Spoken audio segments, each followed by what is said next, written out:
Hey, what's up? This is Ricardo at Parts People, and in this video, we'll outline the steps for completing a part replacement on your Dell PC.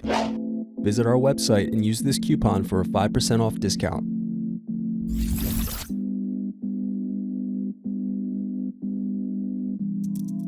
First, unscrew and slide out DVD optical drive. Then unscrew and remove bottom base.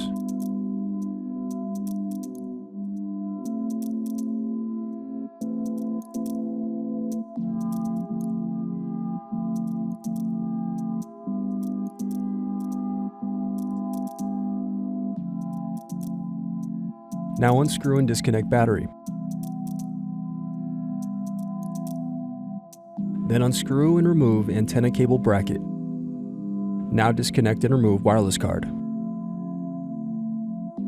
Thanks for watching. Don't forget to like and subscribe if you enjoyed this video. And if you need more, check out this playlist to watch other tutorials for your laptop. You can also click here to find parts for your laptop at partspeople.com.